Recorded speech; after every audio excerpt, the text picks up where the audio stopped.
Halo, saya Evi Stiliana dari BINUS University. Dalam program MOOC ini, saya akan membawakan topik Financial Management.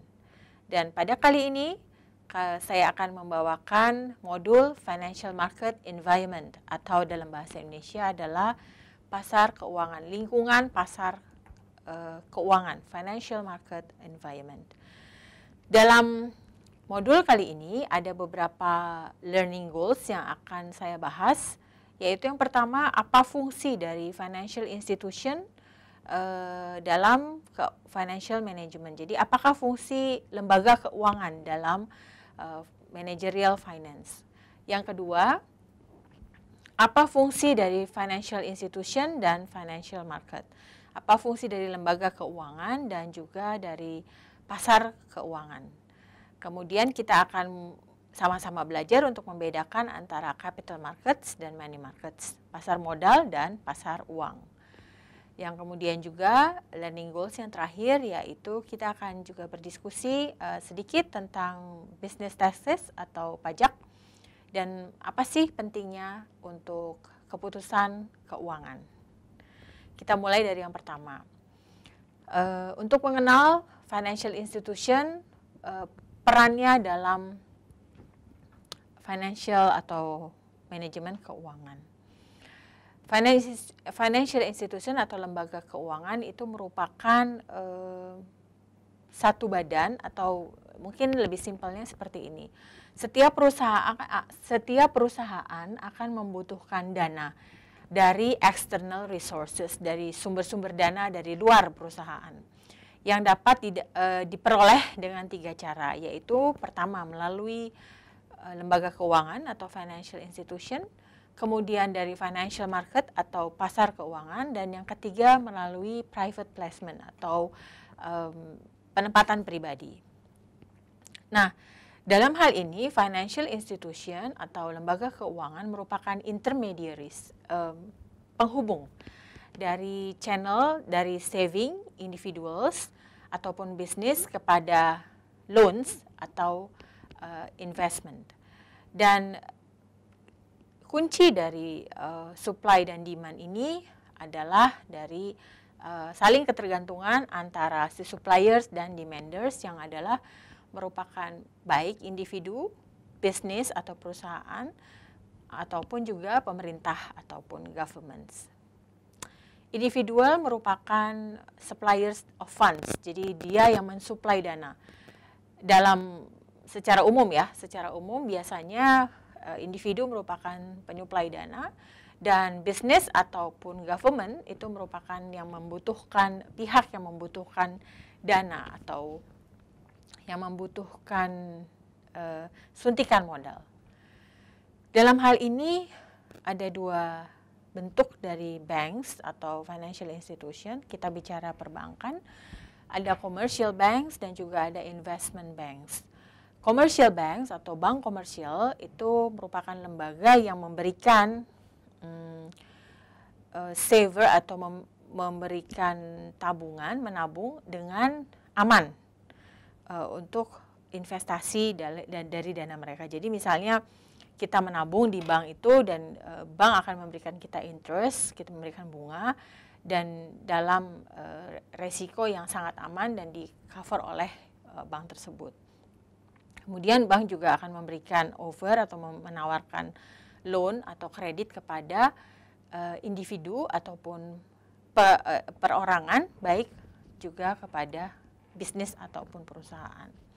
Yang kedua yaitu investment banks, di mana institusi investment bank ini akan membantu atau assist companies in raising capital. Dalam menaikkan modal, maka investment banks mempunyai peranan yang penting.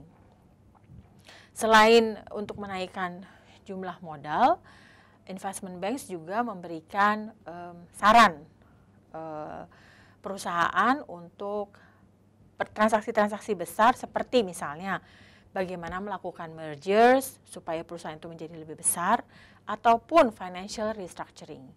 Selain itu, investment banks juga terlibat dalam trading dan market making activities. Financial markets itu kita sering dengar ya, kalau misalnya dalam kehidupan kita sehari-hari, di mana jadi ini sudah pernah dijual, dibeli pada tangan pertama, kemudian kita beli dari tangan pertama, berarti kita menjadi tangan kedua. Tapi kemudian namanya pasar tentu terus berjalan sehingga saham ataupun financial market itu terjadi banyak transaksi. Di figur 21 bisa dilihat di diagram, kita bisa lihat flow dari of funds ya. Jadi bagaimana jalannya atau aliran dari dana. Kalau dilihat itu ada di kanan dan di kiri ada suppliers of funds dan demanders of fund. Di tengah itu kita bisa lihat suppliers of fund memberikan anak panah kepada demanders of fund. Dan di tengah-tengahnya ada dua financial institution. Yang pertama financial institution, yang keduanya adalah financial market. Dan apa sih yang menjadi fund dari financial institution? Dari financial institution kalau kita lihat dia memberikan kepada suppliers of fund adalah deposit atau shares. Sementara suppliers of fund itu memberikan dana kepada demanders of fund, misalnya melalui di tengah-tengah itu ada kotak yang merah yaitu private placement.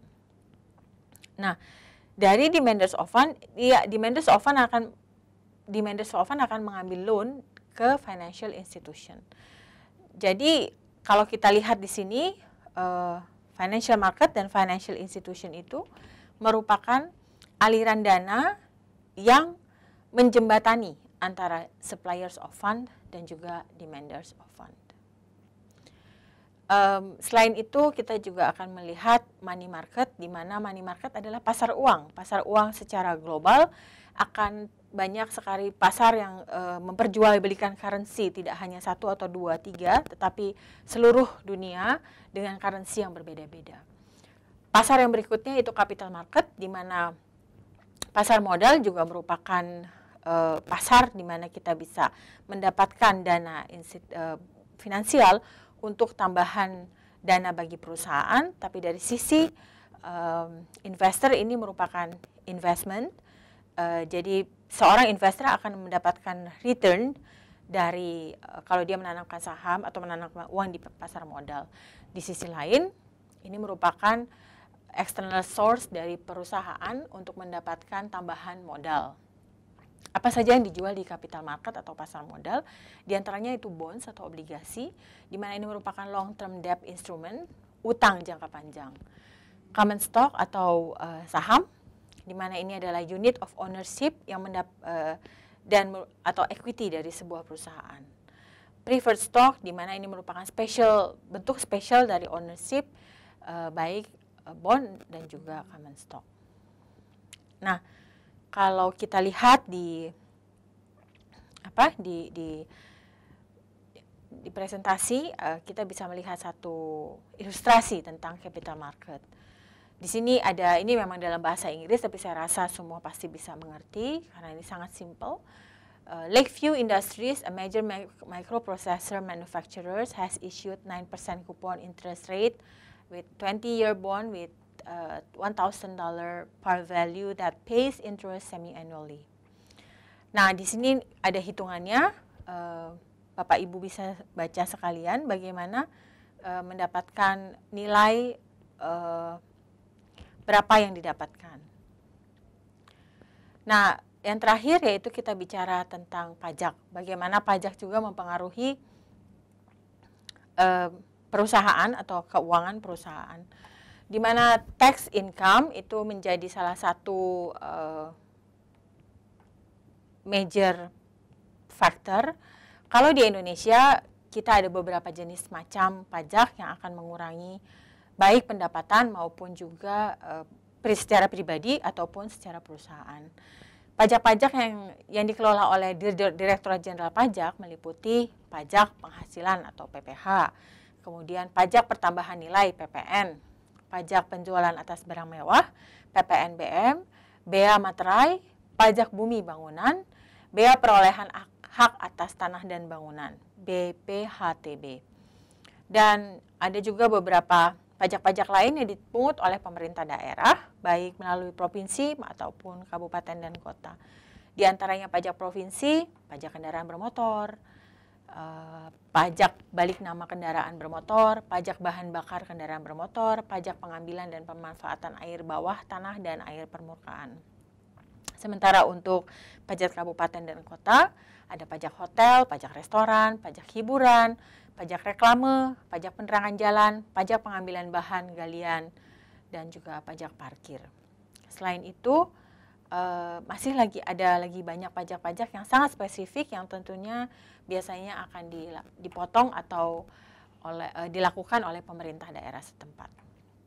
Itulah tadi topik tentang financial market environment, di mana kita sudah membahas sesuai dengan learning goals yang kita inginkan di awal, yaitu apa sebenarnya financial institutions. Kita sudah juga belajar tentang capital market dan juga sedikit tentang pajak. Demikian modul dari topik yang pertama. Sampai ketemu di modul-modul berikutnya.